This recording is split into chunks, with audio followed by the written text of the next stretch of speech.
St. Paul, the Fan.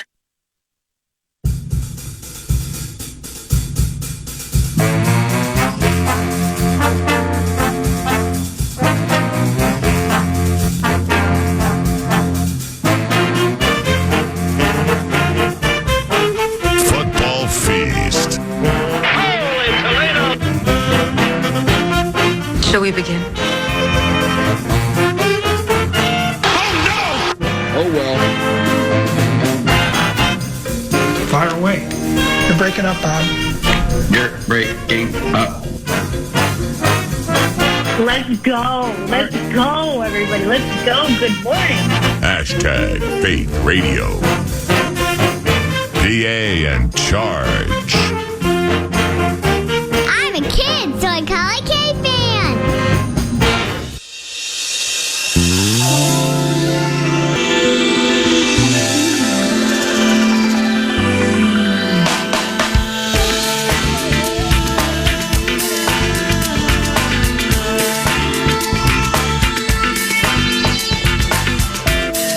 Thinking of those days gone by now. So music in the air. Life was good then. Hey, the Friday Football Feast is in the air. It is PA Charch, and here comes 5-2 Radio, Mr. Chad Greenway. Kicking off 9 to noon, courtesy of Grey Duck Vodka and Grey Duck Spirits. It's a Nordo production.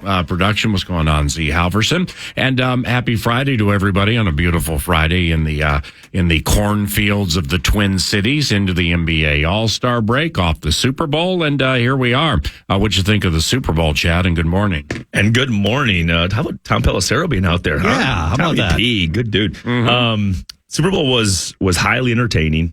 Loved the flow of the game. Hated the result. And why on earth did they take the ball first? Huge blunder. Did you hear that the refs? I didn't catch this for several days. After they said they want to take the ball first, the ref said, "Are you sure?" And they doubled down on it. Did you see the look on Mahomes' face when he said that? Did you see that? I did replay? not.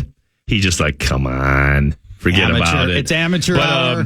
I know we hosted a party. It was a great time. Had a bunch of people over, and I thought the game was well played. I thought it was fun. I enjoyed watching it. The fallout from it with the San Francisco 49ers, I mean, you're going to get stories with like, do they have enough money to keep Brandon Ayuk? And, some of the ancillary stories with keeping that MV whatever together, specifically offensively. I thought it was interesting early in the week when Kyle Shanahan did his post-Super Bowl, like end-of-season press conference, he was asked about defensive coordinator Steve Wilks, and he's like, I expect him to stay. And then 2 days later, after a season, they fired their defensive coordinator, and I'm not offended by it. And, it's when somebody says something on one day and they got something, he had to have known that this probably was coming, and that's just how he handled it. But it's the defense at certain stages for the 49ers probably left a little to be desired, just like the list of names on the roster for the defense and the offense. So it's like with the nickname I gave him years ago, Next Level Shanny. I'm not, it's like I'm not chiding him here, but I mean, with all that firepower you have on offense, It's just a little difficult for me to accept pointing a finger at the defense. You have to think, is that coming from something internally where they just don't like working together? There's sort of a rift somehow. I mean, you got to hope. I mean, Wilkes has been in the league forever too, and he's been all around, so you got to believe he's easy to work with, I would think. But this is Next Level Shanny's group. I mean, at the end of the day, like, he's going to get what he wants. He's put them in the position to be, to win this thing several times now. The thing about their football team that doesn't translate by losing guys like Ayuk and these other playmakers, Mahomes just keeps losing talent and just keeps winning. It just doesn't matter who's around him because he's that good. Yeah.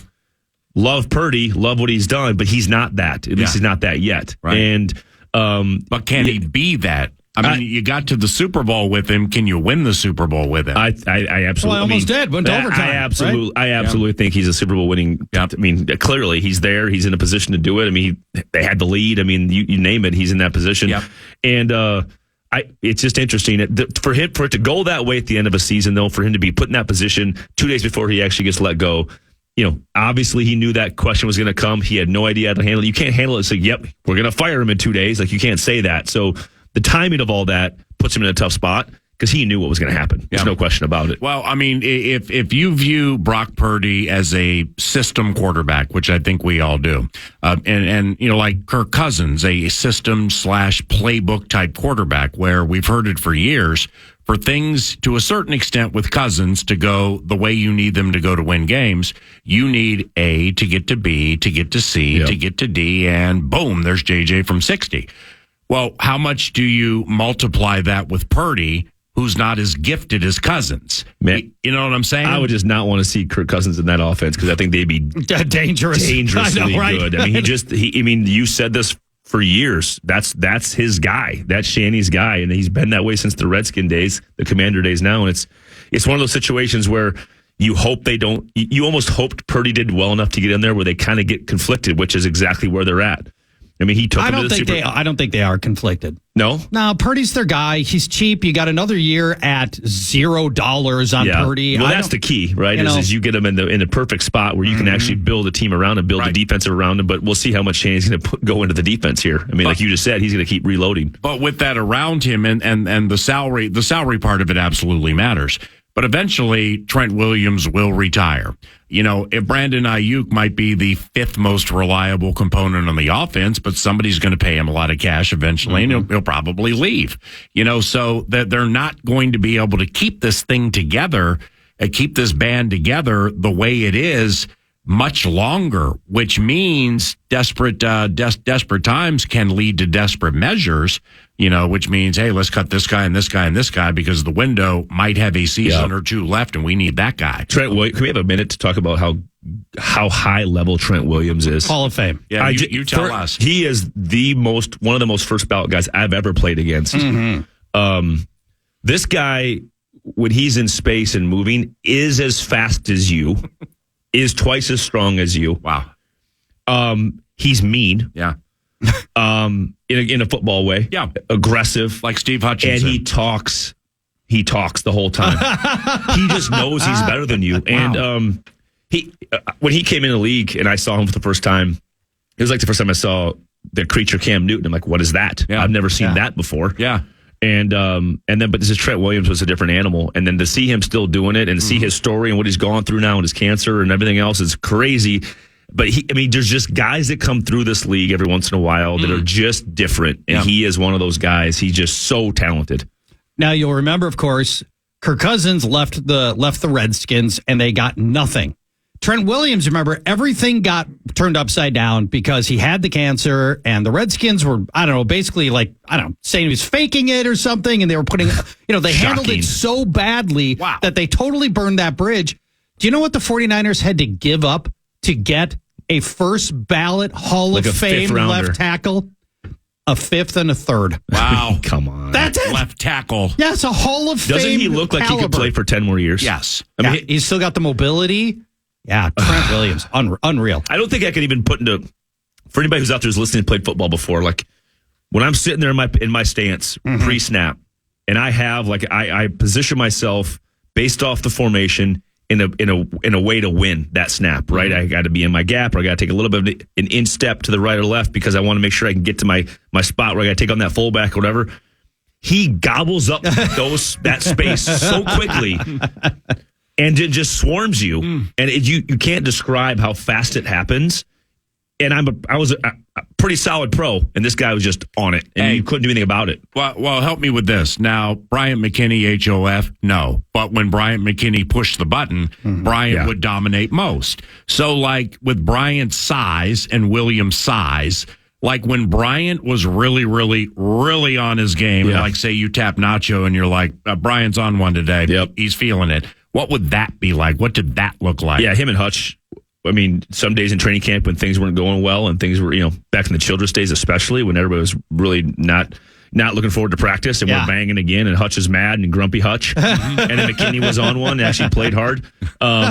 It was impossible, but McKinney's just would swallow you with his size. Yeah. And was faster than you think. Really? Trent Williams is just so athletic and quick. Like that's the difference. I mean, I think Williams is as good and as physical, but didn't swallow you up like McKinney could just because of sheer size. When you had the load hold in McKinney, I mean, that was, that's how you draw it up. So if you were to prognosticate or postulate or look in the future as to what Christian Darrisaw can be at his very best, if like everything fell into place, that includes the work ethic, that includes playing through injuries, and that includes just maturing as a left tackle, can Darrisaw be in the Trent Williams conversation? He's like the Chad Greenway of left tackles. I mean, I think Darrisaw could be like really, really good. Yeah. But I don't think, I just don't, to put him in the same context as Trent Williams is not fair to him because that's one of the next level first ballot guys. Yeah. Trent's going to go down as like one of the 10 best left tackles ever. Yeah. And I think when they made O-line left tackles, that's how they made them. You know, it's like Hutch when they made left guards. Like, well, he was born a left guard. You ever seen Hutch's baby picture? It's like, well, that's the left guard for the Michigan Wolverines in 18 years. All right. Well, imagine being his mother and trying to give birth to baby Hutch. Oh, geez. That's like Shoulders. 7 episiotomies right there. Hey, so what do you remember anything about Orlando Pace? No, you know, not specifically. I'm watching him. Yes, yeah. I'm trying Walter Jones. I'm trying to think of the hierarchy here, or Joe Thomas. Walter Jones is. I think Walter Jones is sort of 1A. But simply because I haven't looked it up or I don't remember critically watching it this way.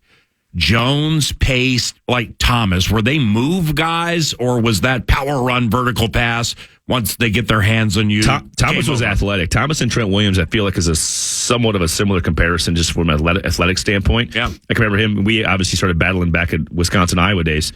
And you just felt, you could feel those guys from your linebacker spot get on you so fast compared to other guys you played against, where when they're going to the next level and they're chipping off of a 3 technique or an end and getting up to the second level, they get there so quick. And not only are they there, but their body's positioned in a way where, like, I can't beat them. Yeah. You have to be so far ahead of it. Thomas is definitely more athletic based. Walter Jones, I feel like, just as I watched him play, was more of an anchor left tackle, but athletic as heck for his size. Let's not forget Viking Ron Yeri in the Hall of Fame. Well, that's not. I mean, clearly he's HOF, but I've never watched it play. I can't remember. I have no memory. Anthony of that. Munoz. Yeah, yes. I looked up names. USC. Jonathan Ogden. Yes. Yeah. Do we think the best? This is the best O lineman ever potentially is Randall McDaniel. I mean, in the conversation. I mean, 11 years, guards, like 11 Pro Bowls, like 11 All-Pros, first ballot. In the conversation, for sure. And by the way, he lives here, and he's one of the best humans on the planet. Yeah, no kidding. I bet if you asked the right people and they put in the right amount of time, which would be a lot of time. Okay, here is a list of 30 offensive linemen, and we need your 5. Yeah. Mount Rushmore plus 1. Go left to right. And watch the film of how they played, and for your taste and their level of success meshed with how long they played and how they assisted the situation, who would be left, center, right. Well, McDaniel gets left guard with 15 minutes of film watching, I would imagine. Yeah, I mean, I've seen him play. I mean, the visor game, like he had the dark tinted visor, like it didn't make any sense for his personality either, which is so funny. And yeah, I just, you have to be, when you're generational like that, like this Trent Williams, and I think Randall, his game was athleticism as well. And he's like a running back in an O-line body. It doesn't make any sense. Well, think about playing that long as an offensive or defensive lineman. Specifically a defensive lineman, where you're not going to get many defensive linemen up to a 9, 10, 11, 12, 13. Yep. Offensive linemen likewise. Now, maybe with a tackle, you can craft it so the banging and the work on the body to protect your quarterback or execute the run game is not as much as players on the interior. But to play in the trenches, 13, 14, 15, 16. It's unbelievable how long he's played. Yeah, I think you get like a lot of luck involved in that, where you don't get like a catastrophic injury with all the bodies flying all over the place. And there's just a lot of throw a coin in the air and see what happens. How about Bruce Matthews? Oh, yeah. 19 years. Oh, yeah, that doesn't make any sense. You know how many games he missed? Yeah. 3. What position? Jim did he Marshall. play? Guard. Yeah, he was a guard. Just talking elite guards of all time. 7 All-Pros over the 19 years. How many did Randall have, McDaniel? Let me look. I got him right here. McDaniel. Plus, Randall had McDaniel he can golf. I mean, he's just good at everything. Doesn't make any first team sense. All-Pro 7 times. Yeah. Yep. 12 Pro Bowls for him. How do you what's your view on Christian McCaffrey? I mean, because he's a little bit of an anomaly too, as running backs go. In what way? Multiple ways. But for the purpose of the conversation here, we'll start with the fact that he's not super big. Yeah. He's not super thick. He's sneaky strong. His speed at the end of that Super Bowl when everybody was tired, and he's tearing down the sideline at 4.2. He's fast, but that late in the game, and are you kidding me? I think he is one of my favorite players in the NFL to watch right now. His style of running, when he's sort of like Adrian a little bit, when he gets into some open space and gets that, Adrian had that head bob, and when McCaffrey hits that open space, he looks different than everybody else. Yeah. Because that run specifically was like it was just like boom. Yes. But his slide and then his gait is it's just fun to watch. The slide is the vision, right? Yeah. Oh, yeah. So when they say he has really good vision or Trent Williams has really good feet, the feet would be getting to the guy, like when he got you a little bit, but your feet and your technique mesh so that you're able to still recover and get him. Yeah. For a running back, the feet would be the plant and just the slot, right? I remember my first real look at McCaffrey that I really paid attention was when they whooped the Hawkeyes in the Rose Bowl back in college. Oh, yeah. And we had as good of a defense in college football as you could have. We were solid, and they just torched us. You had Bob Sanders? And no, it was too long ago. Okay. But that guy could play now. Yeah. But his feet were so clean, and then when he burst, his accelerations like Percy, were just boom, first 10 yards, he's gone. Yeah, Percy had that. I mean, the first 10 yards of Percy Harvin was like, I've never seen that before. Yeah. It's like all these Teslas flying around town now. That's Percy. Yeah. And it's like, I got my big Escalade at the line, and we're at the red light, and all of a sudden there's a Tesla beside me, and that's me and Percy running 10 yards beside each other. Percy, it didn't make any sense. There's one. There was a kick return touchdown against the San Francisco 49ers. It might have been in that Favre Greg Lewis game, but there were moments, specifically this one, where he's running the 40 in 4.3 and then the next 40 in 4.4, and it looks like it's 4.8. It's like there was a vapor trail behind him, but it was like he was in a bubble and nobody could touch him. He was one of those guys too. They're fun to watch. Robert Smith. Yes. When I was growing up, fun to watch run the football. Mm-hmm. I feel like that's the way about McCaffrey. When he gets going, his vision, he's smooth. Yeah. McCaffrey is smooth with it on the field, and his feet are so clean. Way back in the day, and I'm sure you've seen highlights, Eric Dickerson was like that. Yes. I mean, Eric was big with a long gait, with a nice slide, but then he'd put the pedal to the metal, and he was a lot faster than people would think. And, when you're tall, and it's what made like Calvin Johnson back in the day, Harold Carmichael, Andre Johnson. It's when you are abnormally sized at a position that does not necessarily always require abnormal size, and you're fast, strong, and you can jump. It's a beautiful thing to watch. Yeah, you look at the Niners offense and how they're kind of built. They're kind of built with these multidimensional guys, right? With Debo. Yeah. Obviously, Ayuk is a receiver. But Kittle as a blocker, Debo, receiver Kittle. Combo, unbelievable. Yeah, so he's kind of built McCaffrey. He's excellent, probably the best guy out of the backfield catching the football. You can run screen games, and you can put a receiver. You can do all these crazy things. Wow. Shanahan's built that purposefully.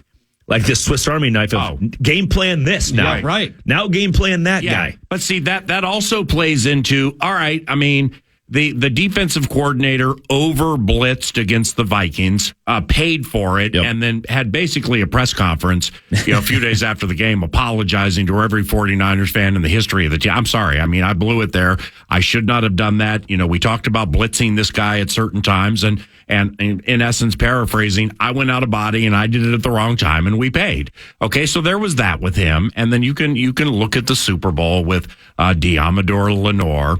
Just look at it. Diamador Lenore, Christian McCaffrey, Eric Armstead, Debo Samuel. Now, Eric Armstead played the game of his life. Yeah. He's never played better. Yep. So that Wilkes got them to some of these players. Chase Young hadn't played that good in 10 years. Yeah. So he rallied some of his guys to play the best they could play. But it's what you said about Kyle Shanahan meshing with John Lynch and the type. So he basically gets everything he wants. Yep. Well, why are we interested in Jawan Jennings? He's not fast. He's not a great catcher. He's not going to run away from. Well, yeah, he's big and thick, and I want to run. Yep. Debo, big, thick, I want to run. So Kyle has had it all his own way with this squad, and he can't get over the hump. Oh, I think, when I was playing, it was always about how do you get yourself as an organization in a spot where you're competing every year. Yeah. Because, listen, clearly it's hard to win these things, right?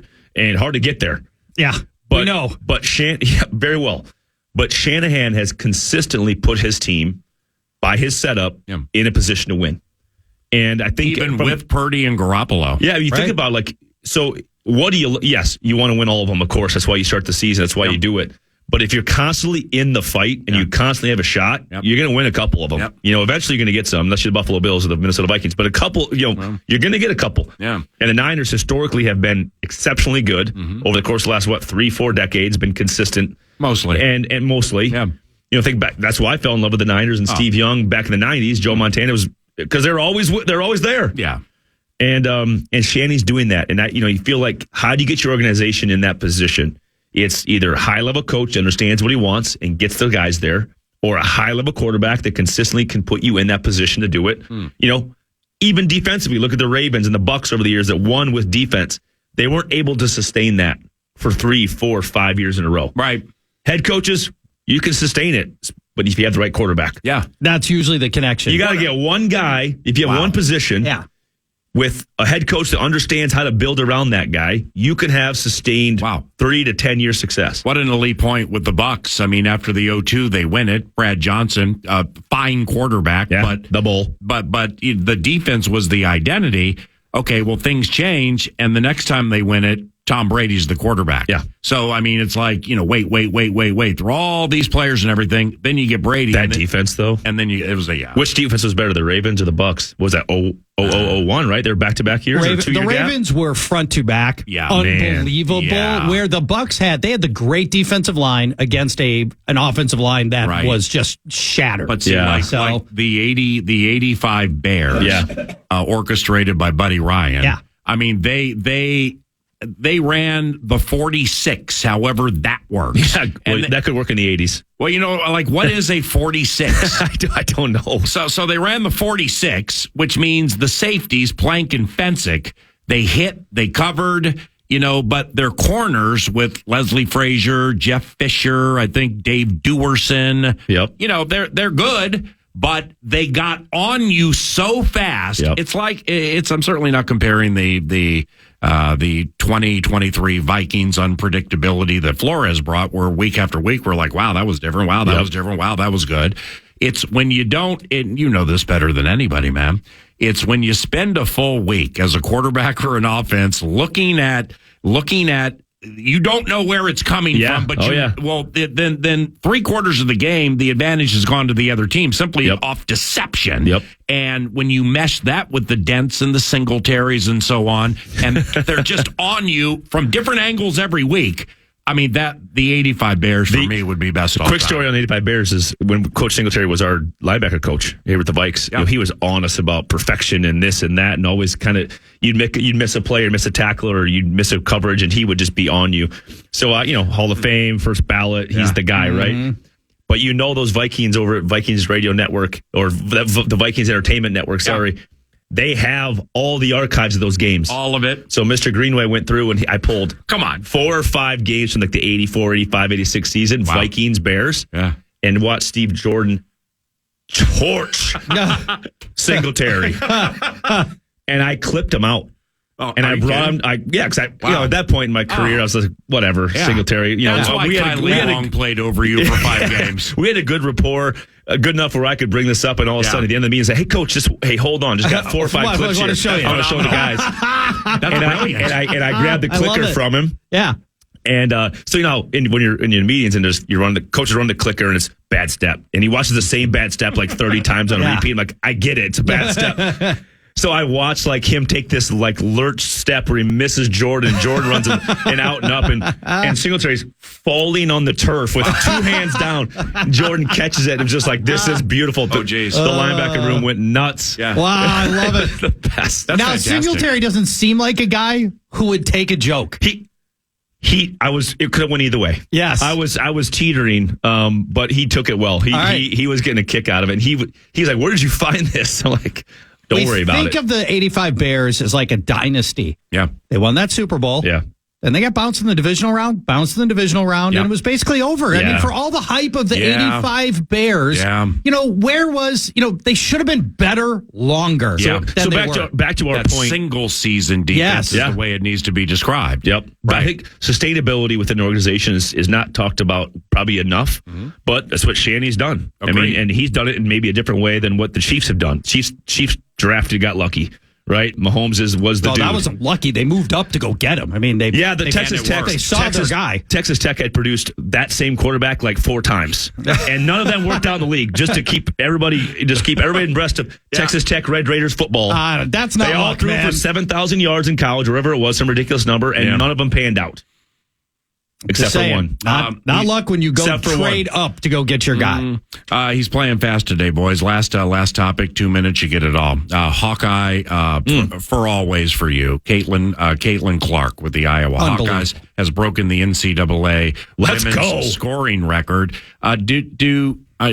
NIL with her and with like that program. I mean, she's crushing, isn't she? She's crushing. Imagine. Yeah, she, obviously the state of Iowa, she's crushing. Now nationally, she's crushing. I mean, she's Ivy. Like, we met Caitlin several times over the years, down to Iowa City, met her, but when she was coming onto campus before her freshman year, and the staff down there, I've known Coach Bluter forever, and they didn't know what they necessarily get themselves into, because her mentality was so different from anybody else they've ever coached. Really?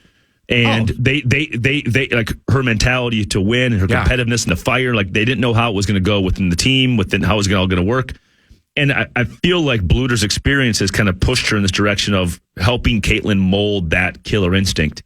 And every place she goes sells out. She has completely changed the landscape. Now, there's several other girls, not just Caitlin, but Caitlin's leading the charge. Oh, for sure. Give our girl Paige Beckers out in UConn, credit, because she's on the same. She set the table, and Caitlin's eating the meat. Right. Back in the day, Lindsay Whalen. There's so many girls. She was a dog. A dad with 4 girls and girls that love hoops.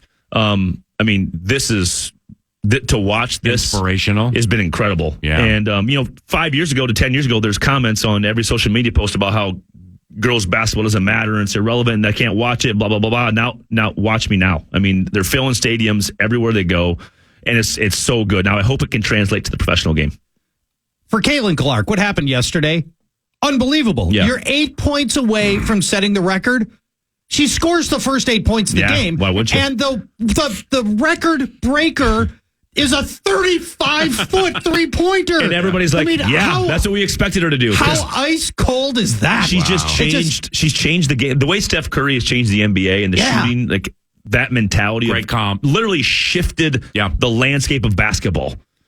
Like, and there's several guys that came before Steph, but she shifted that consistency from 30 feet. Like, Caitlin's now doing that in the women's game and taking it to almost a whole nother level. And here's who I give credit to the most. Is the staff for not saying that's a bad shot, don't take it. Wow. Like the staff to say, because let's be honest, sports are about confidence.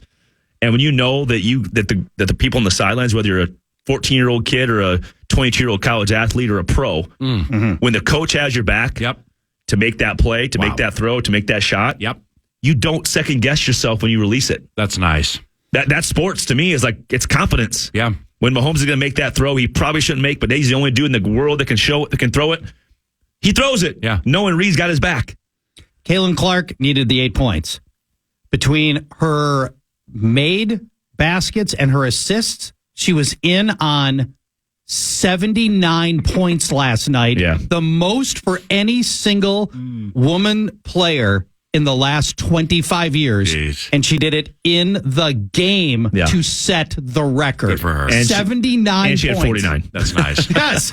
It's unbelievable. Anything we need to know about Grey Duck? I'll be over in Apple Valley at the municipal liquor stores this week for Duck Duck Beer. So I have some 12 packs to get out and support. And we're talk about the Hawkeyes. Now we're talking about the Gophers. Yeah. Look, we can do both things. So gotcha. be over there next week. Look for social media to look at times and locations. Appreciate you and have a good weekend. Thank you. Chad Greenway, Grey Duck Vodka, Grey Duck Spirits, courtesy of TimberTech and TimberTech.com. What a football feast today includes the forechecking feast around the corner, and we're quite excited about this. Brock Faber, the high-end blue liner for the Minnesota Wild, joins 9 to noon, and that's next. It's PA Charch feasting on KFAN, your cash thing later. The Fan, along with the Big Ten basketball tournament, want to give you a chance to put $1,000 in your hand with the National Cash Contest. Go to KFAN.com, enter the keyword money, and you might make $1,000 from doing so. All you got to do, go to KFAN.com, potentially win $1,000 with the keyword money. Listen to podcasts.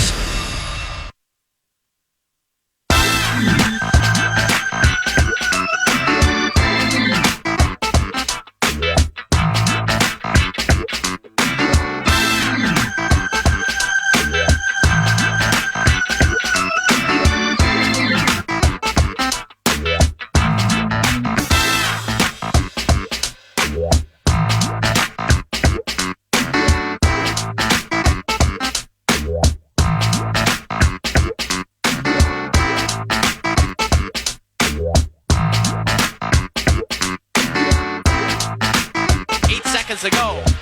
Jersey's back. He'll spin through his own slot. The Coyotes are going to run out of time. The Minnesota Wild, for the third time this season, and for the first time since late December, have won 4 straight games. And don't look now, the Wild pulling right back into playoff contention as they beat the Coyotes here in Tempe. 3-1 the final. Hey, let's chat with Brock Faber on the Friday feast. It's 9:35, PA Charch. Brock, it's Paul Allen. Nice to meet you. How are you? Hey, Paul. How's it going? Pretty nice good. to meet you. You too, bud. Got co-host Paul Charchi in here. Thanks very much for the time, and good luck against the Sabres tomorrow. How do you like doing that hot new show, Turning Up the Heat, with Jake Middleton? Did you just love that? Yeah, that was great. That was I'd never been in one of those little sauna suit things, so yeah, no, that was a lot of fun to film. Obviously, some funny questions there. So, and he's the perfect host to have. So, what exactly was that you say sauna suit, but like the big sumo like outfit, and it was pumping in heat, correct? Yeah, it was. Yeah, there's like some sort of like heater inside, and then there's like this little chair. Yeah, and you just climb in and zip it up, and then you start sweating about 30 seconds later. So it was great. And you liked it. So Brock, we saw like a 90-second clip. How long were you in there though to get those 90 seconds? Yeah, a good amount of time. And the funny thing was, we were just down here. We were sauning after practice and doing the whole sauna cold tub deal, and then we get asked to do that, so we climb back in the sauna later. So little dehydrated after that, but probably 10, 15 minutes we were in there trying to get the right clips for social media. So Brock Faber, defenseman, Minnesota Wild, 9 to noon show, Buffalo tomorrow at XL Energy Center. All right, this next question is going to begin weird, but then hopefully it ends funny. How did Cooley get you off balance the other night? And of all people, right, it had to be a friend and a former teammate. Yeah, that was unfortunate, obviously. That one, he, I think, came off the bench, and I was kind of pushed back from... they had a guy kind of in the middle there, and guy made a nice play to him, and I was obviously kind of flat-footed with him coming full speed at me, which is definitely not a good recipe. So yeah, definitely the guy you don't want to beat you one-on-one, considering obviously we're good buddies and competitors, and but. Yeah, glad we could get the win, and they didn't obviously build off that one. So. Any interesting or funny texts from like former teammates or anything after the game? No, but I'm sure everyone got a good laugh from it. So yeah, I'm glad they stayed out of my my text messages, or else I kind of still would have been a little pissed off about it. Well, yeah, you won the game, and you guys are going quite well right now, and as high end as you are, and you're even going to be better, assuming things continue to improve. Moments like that are going to happen. You know it better than anybody. But that first period at Arizona, man. I mean, when you absolutely dominate somebody like that, yet leave with it just being 1-0, does that bug you, or are you like, that's hockey, that's just part of the game? Yeah, no, that's hockey, right? It's we've had plenty of games this year where we had slow starts, and our goaltenders kept us alive, kept us in it. So. That's just kind of the way the game is. We could have been up 4-0 after that period, and we could have been losing, 2-1. It's kind of just, it's the way the game works. Weird bounces, things like slow starts, those things happen. So, that's what goalies are for, obviously on our end, and then, on the other side of it, I thought, putting together a good first period obviously just kind of builds momentum, into the second and third, regardless of the score. So we're talking to Wild defenseman Brock Faber. Brock, so talking about slow starts, I'm thinking of the Vegas game from, I think it was Monday night. When you give up a goal, like, whatever, it was 20 seconds into the game, and then you don't get a shot on goal for, 6-7 minutes into the game. Does it, and you've played a lot of games. Obviously, you're not panicking in that moment. Does the sphincter tighten a little bit? Do you get a little bit more tense? No, obviously giving up a one off that kind of a weird bounce, obviously. Giving off that one, it's unfortunate, right? But it's, you need a goal to win anyway. So, obviously we needed one to tie then. It's kind of just, and then, the shots on goal thing, I thought we, for the most part, I thought it was a pretty even first period, obviously. And, I think with the 7 minutes not getting a shot on goal, obviously we had our chances, and they didn't have much after that either. So, again, it's hockey, and it's the game we play, and stuff like that happens. Obviously, you can sit there and dissect the fact that we maybe didn't have a shot on goal for 7 minutes, but I'm sure there's things you can dissect about Vegas's game that night that wasn't great either. So it's kind of just the way you look at it. And you won the game at the end of the day. That's the most important thing. So did you guys fly in? Were you there in Vegas in time for the Super Bowl the night before? Yeah, we were. We landed kind of probably about an hour before kickoff. So it was actually kind of weird because it wasn't as crazy as you'd think. Really?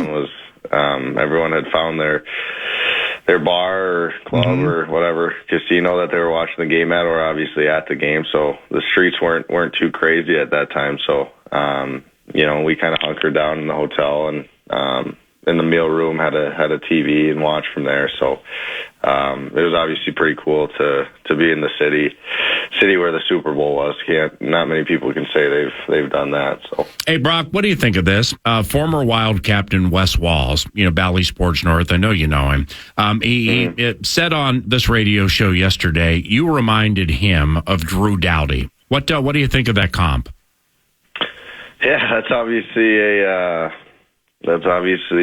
legend and a future Hall of Famer. So, it's pretty cool to be compared with a guy like that. And, I think obviously it's still early in my career, and, there's a lot of room to improve, and a lot of areas I do need to improve, obviously, to get to that level.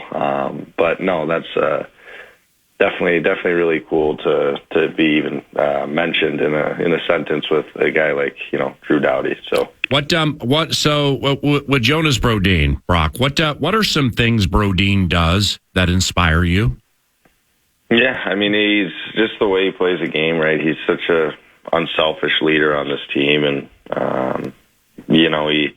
he plays such a style of game that doesn't really get noticed by a lot of people, and people in Minnesota, obviously, that watch the games appreciate him, but around the league, he doesn't get too much fan hype. So, and he's an elite defenseman in this league. He's one of the best defensemen in this league, and so to have a guy like that to look up to, the way he skates, the way he moves the puck, the way he sacrifices his body, the way he takes care of his body, it's definitely a good role model to have for me, and a good guy to look up to for sure. All right, couple more for Brock Faber. Charch?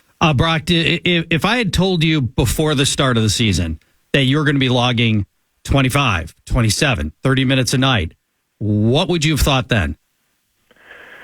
Yeah, I would have been happy to hear that at the start of the year. Obviously, it's the more you're able to play, the better. For me, obviously, I feel like I'm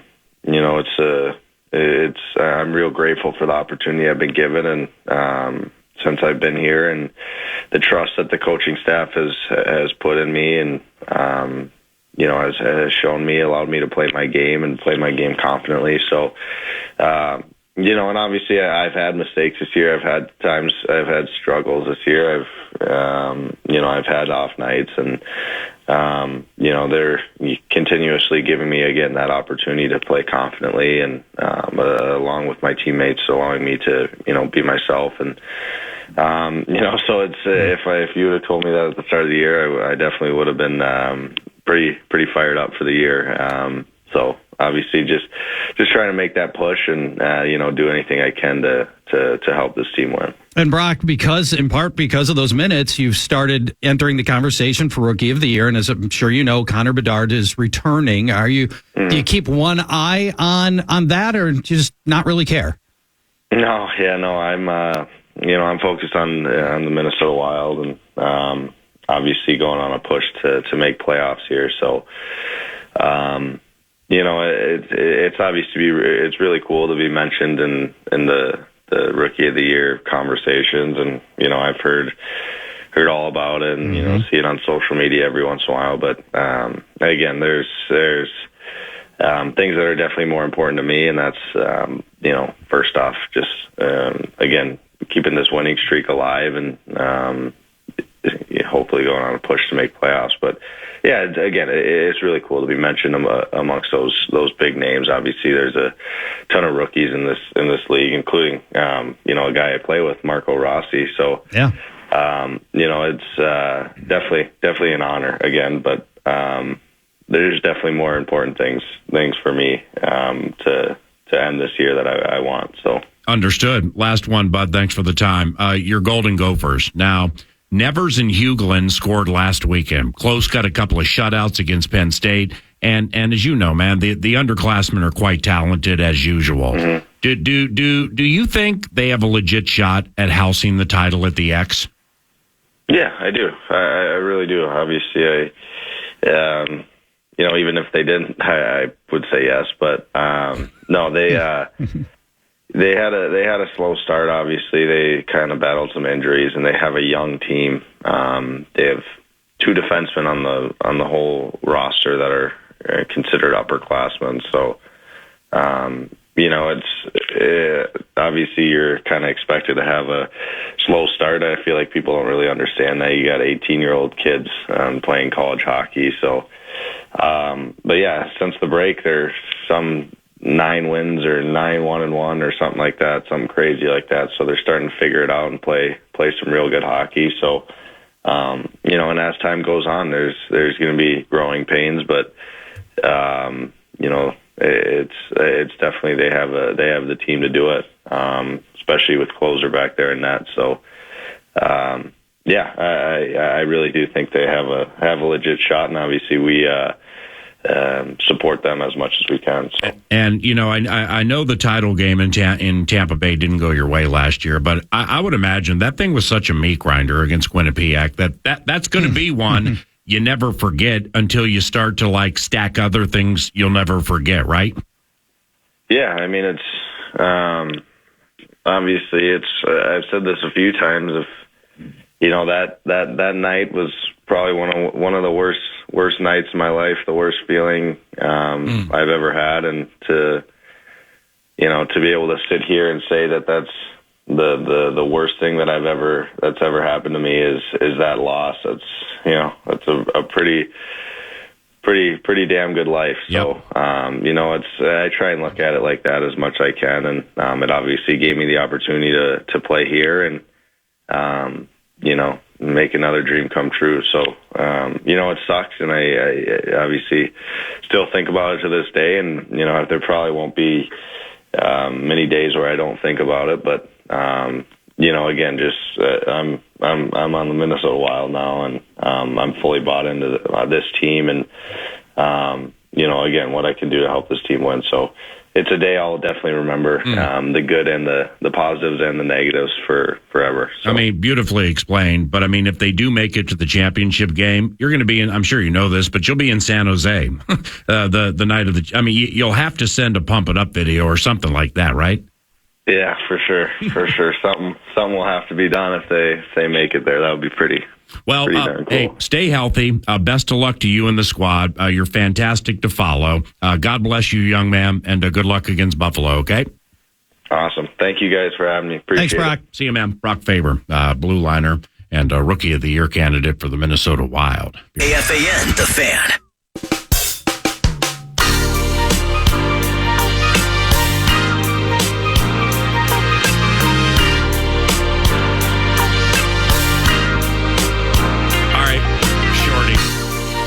Forgot to ask Greenway this because left tackle fan line went so long. But Zimmer is the defensive coordinator for the Cowboys. What piques your interest there? Well, okay, first, credit you for putting this on my radar 2 weeks ago, or I think it was 2 weeks ago. I did? I had not really heard any Zimmer to Dallas steam. Mm-hmm. You laid it out. I'm like, oh, that does make sense. That could come together. Here's what I think you're talking about. Is when I first read the report, so I didn't have inside information here. I went to Twitter and I'm like, I quote tweeted the report, and I'm like, if Zimmer's meeting with Jerry Jones, everybody else is running for second, because he's just that smart and they need that kind of change. Then it went quiet for a little bit. Then he got the job. So I would imagine you probably saw that. Well, you and I talked about it on the air. It was, it feels like a perfect fit, right? Now he gets to go unleash Micah Parsons in all the unique ways that he's going to do that. He's going to run from the left side of the field. Yeah. He's going to attack from the right side of the field. Now, the previous defensive coordinator did just get hired for a head coaching job. Yes, he did. So, I mean, there's a chance that the dysfunction that is Dallas, it can supersede anything or anybody you hire. Correct. And what I mean here, and of course, you're an elite football mind, but it's you have the Swallows of Capistrano. You have things. You have the Groundhog Day. You have yearly things, that take place. And when Dallas gets bounced from the postseason every year, as it's wont to do every year, mostly getting blown out. Well, this time getting blown out at home by a good, not great team. Same thing happens every year. Family members of players start savaging Dak Prescott on Twitter. Okay, Micah Parsons say what? Micah Parsons' sister said what? What? So-and-so's mom said Dak leave. Trayvon Diggs and that family said what? So it happened again this year. It was the loudest this year it's ever been. Mm-hmm. So check that for dysfunction. And when your owner's your general manager and he talks more to the media combo. Than the coach or the quarterback. I mean, Zim, welcome in. The water's warm. That's not the only way to look at it. I think there's a real scenario. The constant, and give Jerry Jones credit, he keeps his head coaches on, honestly, too long sometimes. So he's not just like churning guys. But the constant is that Jerry Jones can't get this team to do anything. And I think, to your point, be an owner or be a general manager. He was never, training to be a general manager. He's learned on the job, and it's not like it's been a disaster, but it hasn't been good enough. Yeah. And if Jerry Jones was truly dedicated as an owner to bringing a Super Bowl there, he would replace himself as general manager. But he speaks after every game. No general manager speaks after every game or ever. Owner. They wait for him like by the buses or some vestibule outside of a locker room, and they say, "All right, guys, go." Wow, the general are you the? Wow, the general. Wow. I mean, he speaks after every game. Now, granted, if I owned an NFL team, I'd be doing all the same stuff. I'd want to make all the personnel moves as well as being the owner. I mean, I would fantasy football my team. I'd want to be in front of a mic after every game. And so I would make all the same mistakes, but mistakes nonetheless. Yeah. Yeah. With Zim, if they listen, they'll improve. Mm-hmm. If they are capable of listening and following the plan, they will improve. They are. They'll do that. Jamie Hirsch with NHL Network, Minnesotan Jamie Hirsch. She joins the radio show about an hour from now, but around the corner, Bike Spike.